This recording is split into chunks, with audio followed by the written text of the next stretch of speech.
Kemper Profiler Tones and Talks. Hello, everybody. Hello, Internet. Hello, Mr. Thomas Dill. How are you? I'm fine. Hello, Mr. Thomas Wendt. I am. I need to apologize to all of you guys because I'm not too fine, but not too bad either.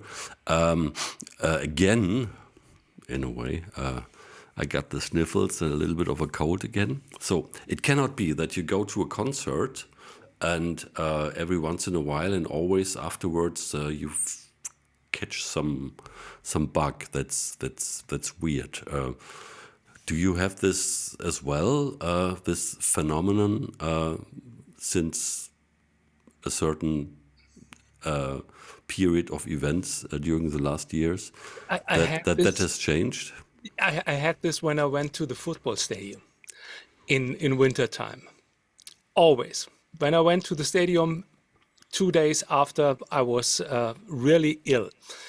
But yeah, that's why I watched football in the winter time on TV and go to concerts in the winter time. Okay, and it never happened to you in concerts or so? Not really, not really. Maybe it was because I'm used to go to smaller club concerts. I don't go to the stadiums or to the big concerts where it's crowded and really packed, or in the small club packed. These days the concerts are really not that sold out. Something that I've found out here in Germany, especially. Oh, okay, you mean so club concert, like not so packed concerts. Yes. Okay, because I thought, well, a club concert usually is like everybody is over each other and everybody's breathing into each other's throat, so where you definitely get sick afterwards. Okay, but yeah, enough of this. Maybe it has something to do with it, maybe not, because maybe I'm just sitting too much here in the dark and have to be more out and get more vitamin D. Sitting in the t-shirt in the dark. Yeah, but it's warm here, so that's okay, fine. Okay. So I don't know. Anyways, so we digressed a little bit from the MIDI switching of the Kemper Profiler player, and we will look at the thing that's now available for all of you Kemper users there, regardless if you have the head, the rack, the power head, power rack, the stage, the player level 1 as it comes, and that is the new OS version 12.0. It's currently, as we record this, in beta, public beta, and maybe when this shows up from this place on next week, which will be the 28th, I think. It could be out already. And Thomas has already looked at what's in there for you, especially the new tremolos, which were shown by Christoph at the NAMM show already. It's like actually 11 months ago, 10 months ago. January, 10 months ago, and only the good guys from Tone Junkie TV had played them then and made a nice video. And now you looked into them, and yeah, we will get everything we need to know about it, I guess. So, what was your take on these tremolos? Yeah, the take is vintage and modern. So we have 3 vintage tremolos, a tube bias tremolo, a photocell tremolo, a harmonic tremolo. And the tube bias tremolo is the old one. So that was already in the profiler. And new are the photocell tremolo, an optical tremolo, and the harmonic tremolo. And then we have a slicer, 2 slicers, a pulse slicer, a saw slicer, and then a pulse autopanner and a pulse saw autopanner. So we have 7 different types of tremolo. And Tom, what do you think? I can show them already now. Do you have something to add? No, I just wonder the difference between the opto and the other thingy, a tremolo. But you will address that. I'm sure. I'm sure. I think I can show you. So I'm not into all that technical stuff. Wait a minute, here we are. No, we're just into sound, so that's fine. Yes, yes, and not how the LFO hits the bias, and that takes a turn and a twist, and how the photocell looks and the optocoupler. So I won't tell that. We will listen to all this stuff. Do you know So which brand of photocells was modeled there? No, that's I'm joking. No, please go ahead and let's focus on the sound. and how they smell. Sorry. I think that's very important. Okay, here we are, the rig manager, and yeah, the tube bias tremolo is in the manual. They say it's the LFO waveform is used to vary the bias of the power tubes in the old Fender amps, and the Fender amps called that vibrato. So this is how it sounds like.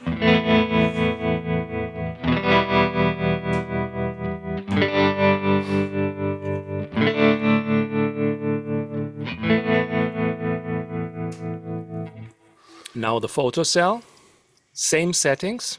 I can show you the settings here.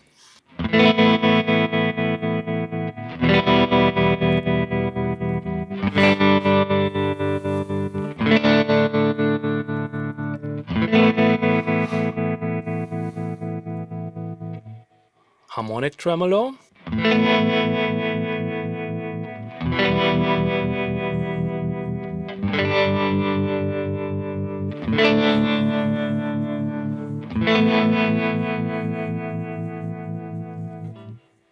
So you can adjust all these three, I call it the vintage tremolos, with rate, intensity, ducking and volume, and normally on the amps, they are all yeah, nearly from Fender, used in Fender amps, or were first used in Fender amps.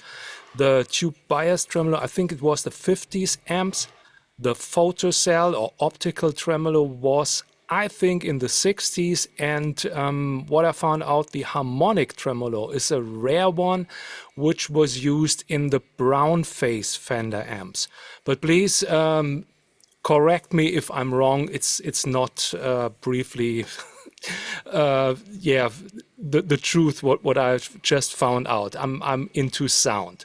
So the next one is the slicer, which is something, yeah, some modern one which cuts. It's more intense, and yeah, just listen to it.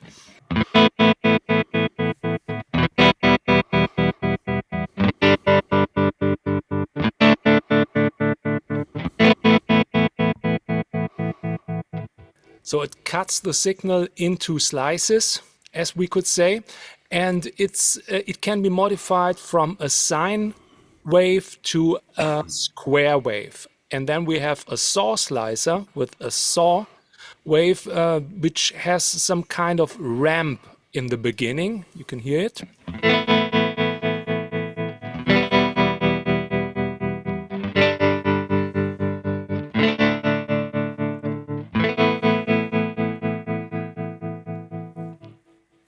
Then the auto panners are some kind of slicer which are, yeah, let's say in stereo. So the slicing or the tremolo effect moves in the panorama.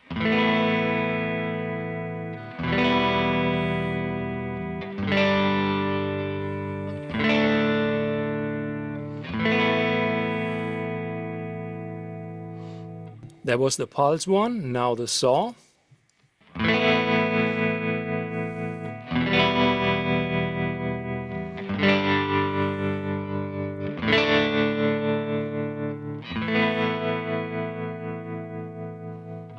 And as you could see, there are more parameters to use in these slicers and auto panners.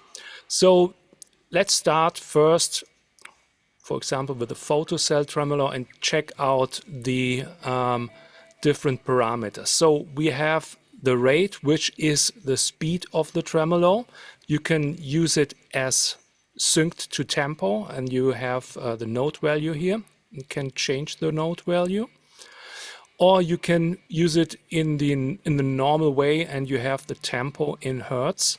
So slow tempo.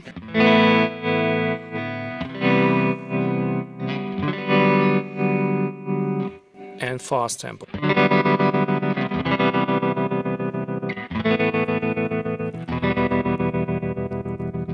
The intensity is clear, so very low.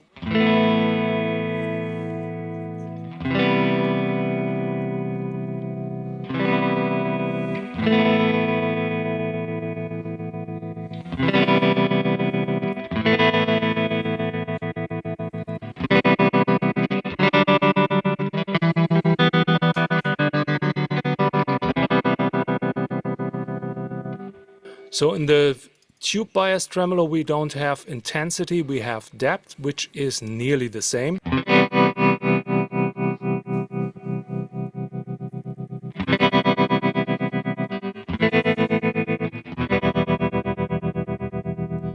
And here in the middle position, you get a smoother tremolo effect.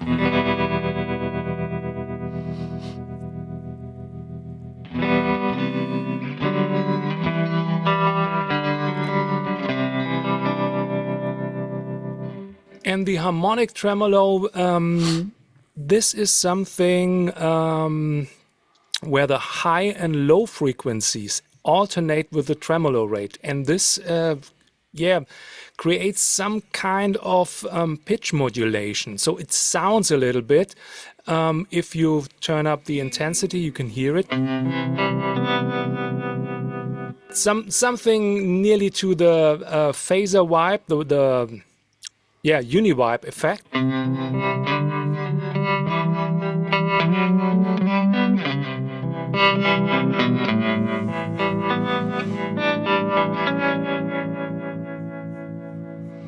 So they are really, let's say, very close to each other, but a little bit different.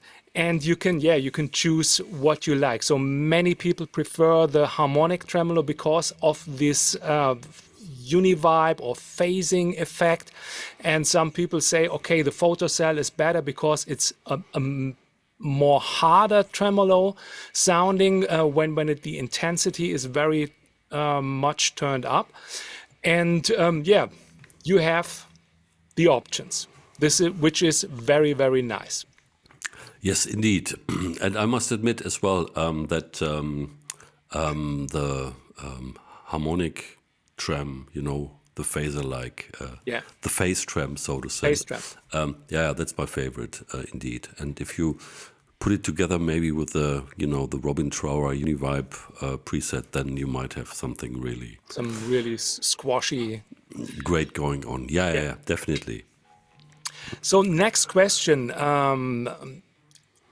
regarding those, every tremolo, or I think the vintage ones. So where to place it in the signal chain? You have, for me, I'm using three options. The first option is to have it in front of the amp or the stack to have a little bit of impact on the gain structure.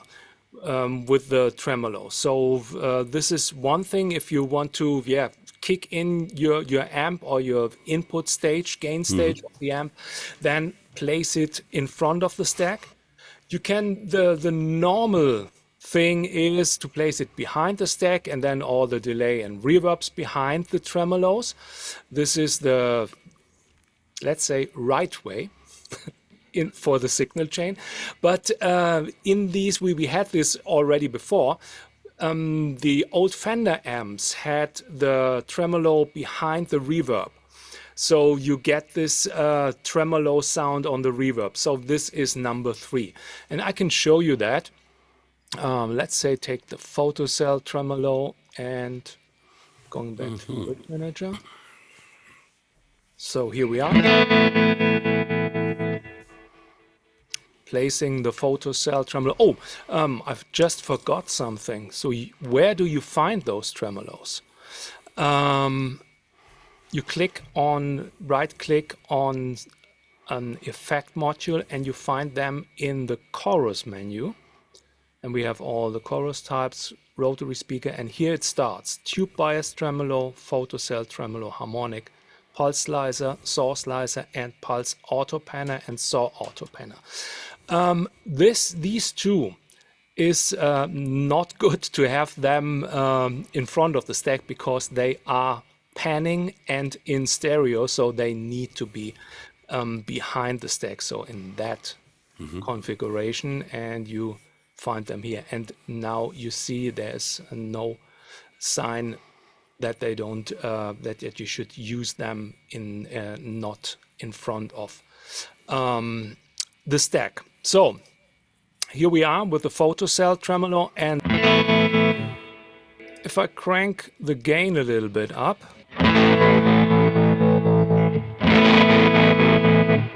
then turning the volume up of that guy,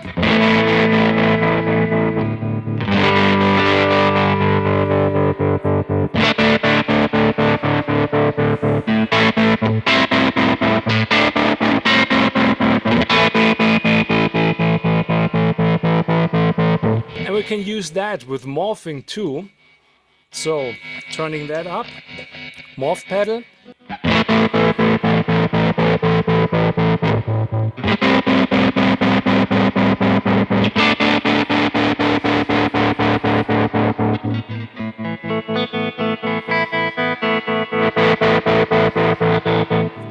so this is something when you like to have some stuff going on in real time with morphing, how you can use one of these vintage tremolos, and the slicer of course too.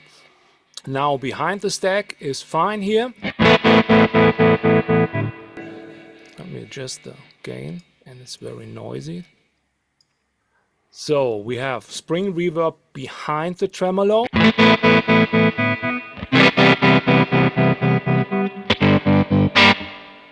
So when I play a short note, you don't hear any effect, you hear a pure reverb. If I place that one behind the reverb,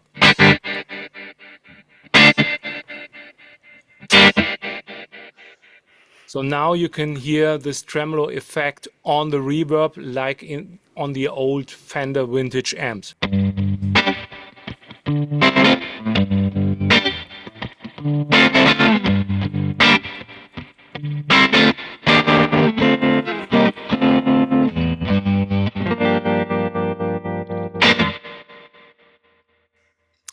I like that.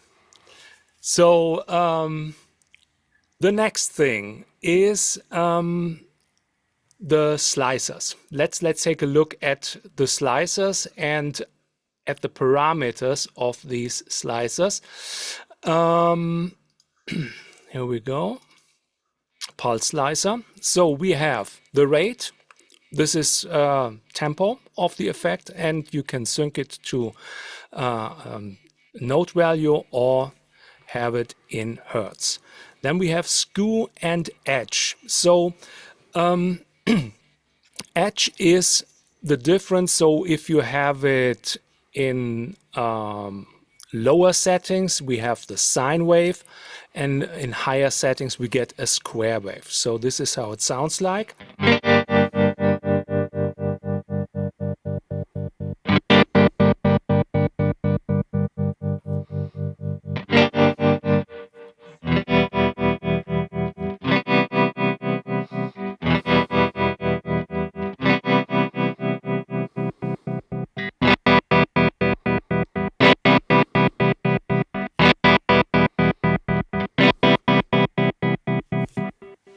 With skew, so this is something what it was written in the manual as this changes the timing of the high level versus low level, and it's some effects it's called pulse width or duty cycle. So for me it's the staccato parameter. On the left side you have very short notes. on the right side, the notes are low.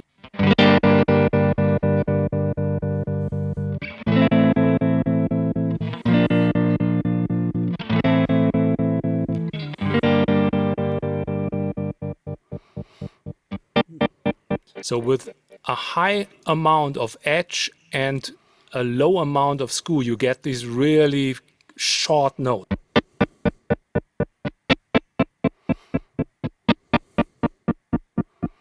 And yeah, to tame that, you can turn down the edge and get a higher value of skew.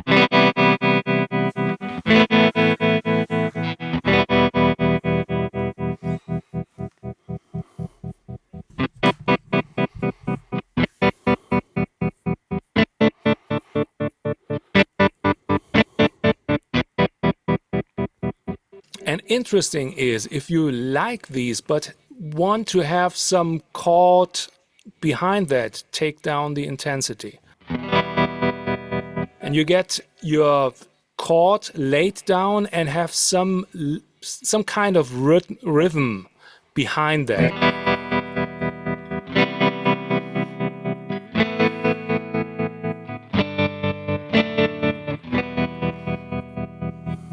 If it's too much staccato, turn the skew up.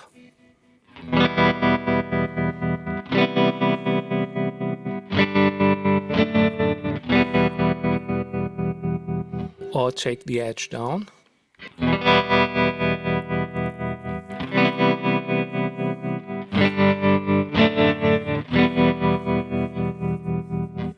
So these are the main parameters for those slicers, and the auto panner is the same.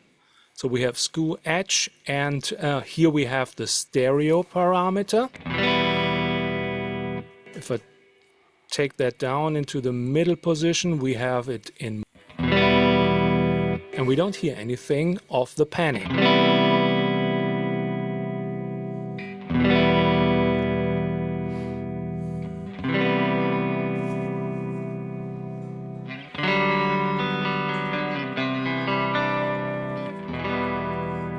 And again here, turning the edge down gets a little bit softer. It's sine wave.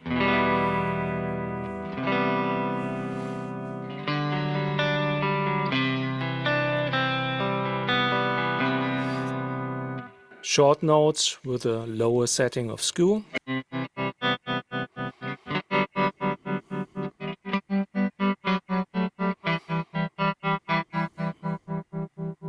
And taking the mix down, then you get the chords behind.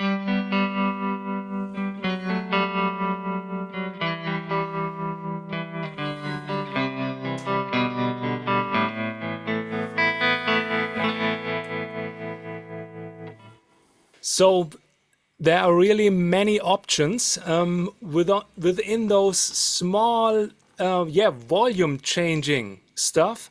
And for me, it's really, if you listen to them, only those effects, it's nice to have, but in combination with other effects, it's the killer for me. I think, Tom, you did also some stuff with other effects and with, in combination. With all that. Yes, definitely, for sure. And I can see them, well, if it would be for me, I can see them also to be combined with some stuff for either crazy things or very, very subtle stuff that, I don't know, if you're the only guitar player in a band and singing also, if you do some like chords, you can have it a little bit, you can have a little bit movement in there without having something too obvious. And yeah, that's really nice. Especially for this phaser thing, harmonic trem. Yeah. And yeah, for the slicer, I did something nasty as well. That's why I just remembered. I didn't think I'd show you something today, but that's why I got it up here as well. But please go on. I don't want to interrupt. No problem. I just wanted to Maybe ask at the end. if you have something to add. If I forgot something, I don't think so. about all these parameters. The next parameter I want to look is ducking, because this is very interesting. I have prepared three rigs, with some effects in combination, and I can show you that. Oh, by the way, before you go, Yes. the ducking, right out of the box, it comes at parameter 0. Yes. And is it reducing the signal while playing when you go to plus or minus? Plus. I can show you now. Oh, okay, cool. Because sometimes, especially when you want to do some subtle things, I'm not so sure. It's not so transparent. But now I know. Please go ahead. Thank you. You need to be a little bit careful with this parameter. So it's almost so if you go to, let's say, 3 o'clock, it's too much, and lower it a little bit. I can show you now. Cool. So here we are. This is one with an ionosphere reverb. So compressor on module A, then a smooth, a little bit, you see, mix at 16% of vintage chorus, just to give some, let's say flavor to the tone. Ionosphere reverb with high amount of mix, and behind that, the pulse auto panner and a natural reverb with just to create some room. So, and this is how it sounds like.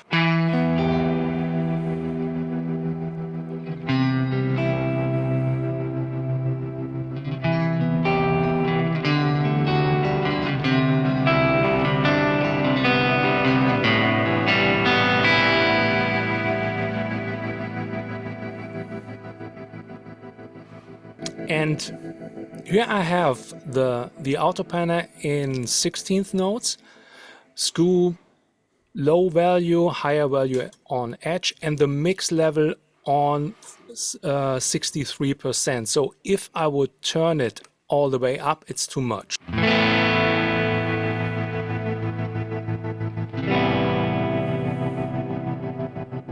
So for me, for my Absolutely. of sound, it's too heavy, and the ducking is at 2.7. So without the ducking, it's when I'm playing.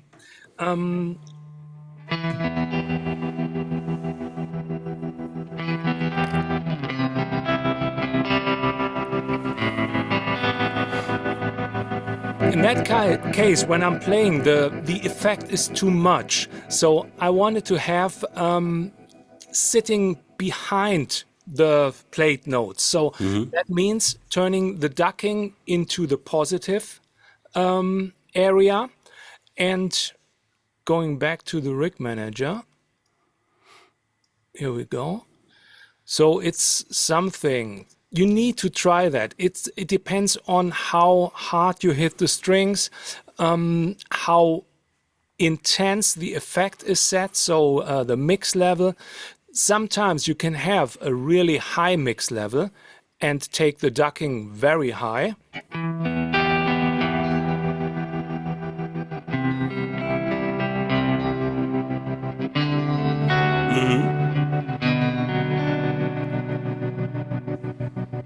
If you have it very high here at it's 3.6.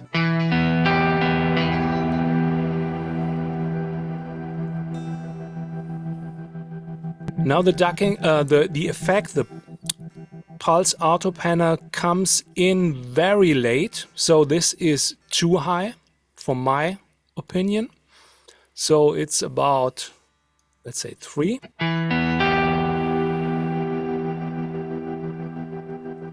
A tiny bit too high, so it comes too late. It depends on the song tempo also. So it was 2.7.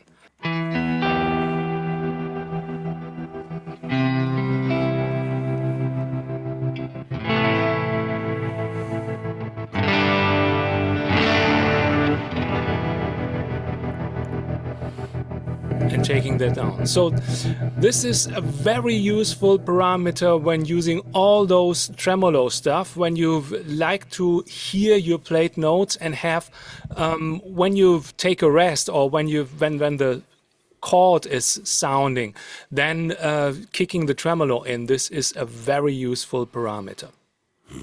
And the next one is the slicer.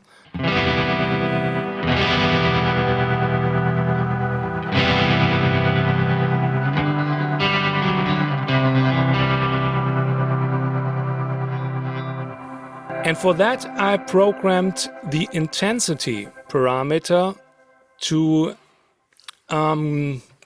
control by morphing. So we have that one.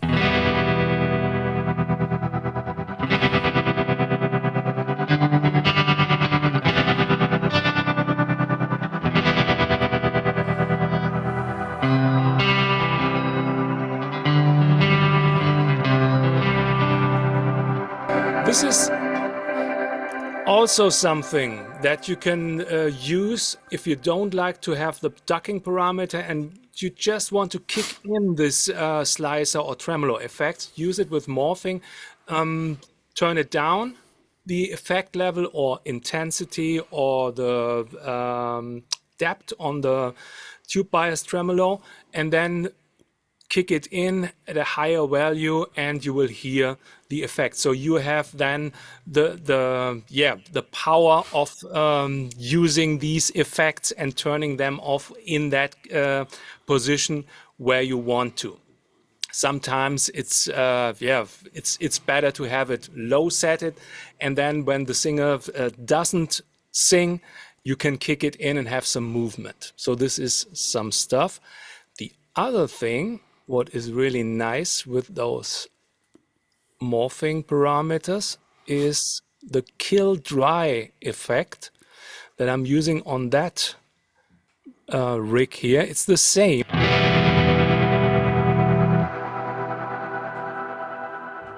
But now the ionosphere reverb mix level is also morphed. So when I have it in the morph sound, you don't hear the plate signal.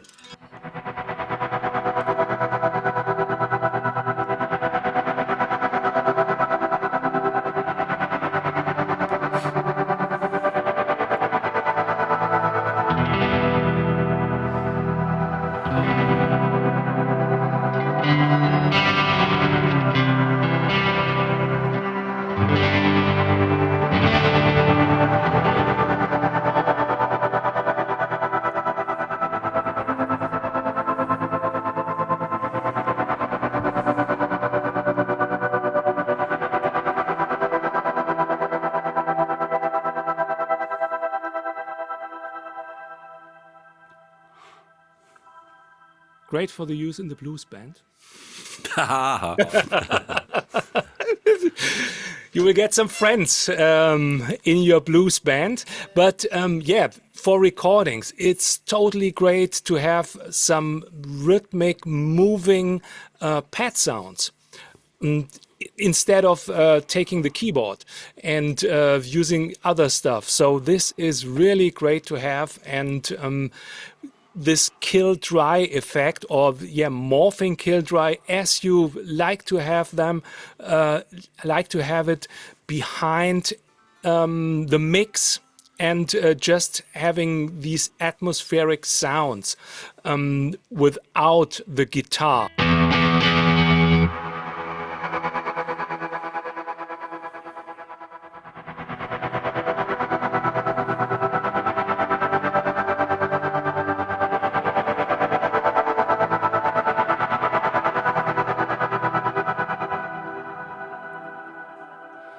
So this is another way to use these tremolo effects. Yeah, greetings from Green Day. Yes, of course. Because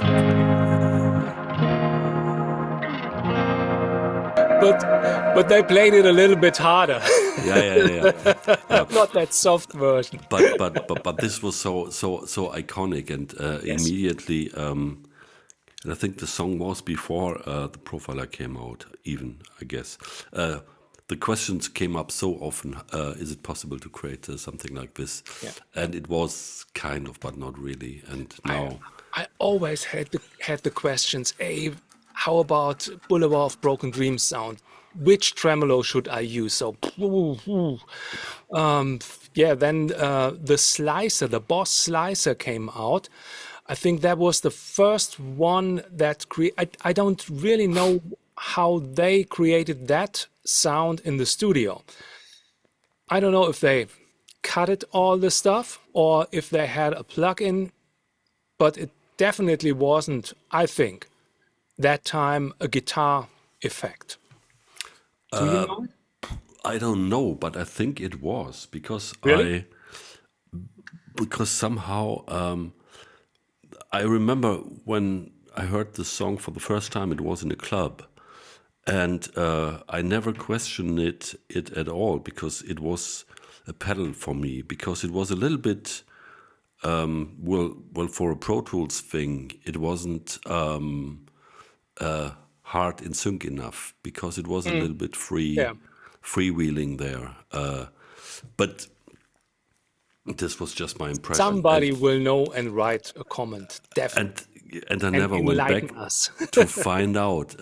In between, I tried to get something like this going with the tremolo and some other things, which, as I said, semi worked. And I don't remember. I think I read somewhere what kind of pedal they were using.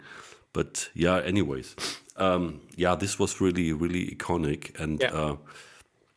I don't remember. There are some other things with effects like this, but I wouldn't be able to tell you right now. And yeah, so if you're interested Always.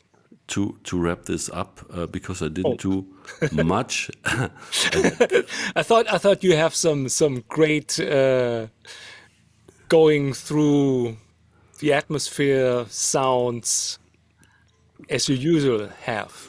No, quite the opposite. Oh, nothing. Look at this. So maybe it's not. Oh, yeah. So didn't have the right slot here. Can you hear something? Yes.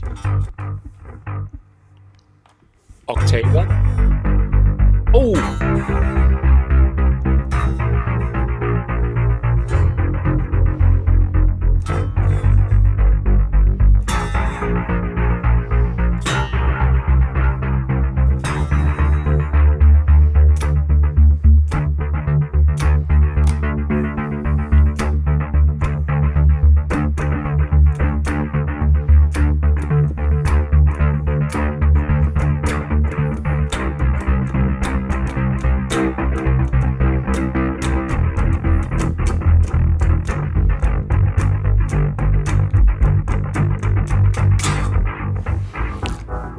great with the delay.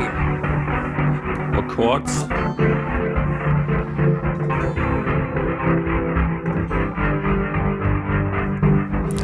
And of course, you could go crazy when you have something like level 3 on the player, because I have this on the player here. Then you could even do some pads on top of that, you know. Yeah, but I didn't have much time. I thought I just take it to the extreme and see what's coming out of this. So that was it, basically. But yeah, you can do some really weird stuff. And if I got it right, I haven't really understood it completely. If you hit tab, you can resync Yes. while you're playing in a way, and that's not the beat scanner thing. It's something else. It's let's say it's the one. So you hit the one if you. I really do that often when I'm playing and have the tremolo on. I have two bars of count in, and in the second bar, so one, and then I kick on the next one the tap button, to have that one in sync, and to have it started the right way. And that works really fine. Yeah, cool. You Yeah, need, so of course, you need to have the same tempo. So set that on the same tempo, but to have it start at the one, you just need one tap on the tap button. This is a yeah, great feature. yeah, and I mean, smaller bands with not so many, with not so much personnel, could maybe use this for some exciting head-raising moments in between when these things show up, come up, and yeah, it is again something that adds to your toolbox of being able to create amazing sounds. So yeah, thanks a lot for this. Have we covered everything so far for the time being, or do you still have something? And here's one more thing. I think I showed everything Yeah. So be, right now. Yes. because as I said, I haven't spent too much time with it because I had so much fun and some challenges with the MIDI switching thing with the M-Wave chocolate, but that led to some positive results. We will do another one about this, I guess, maybe in the next episode. So, and yeah, there's some potential in creating some nice soundscapes. And apart from this, yeah, I'm a little bit extreme with my sound sometimes.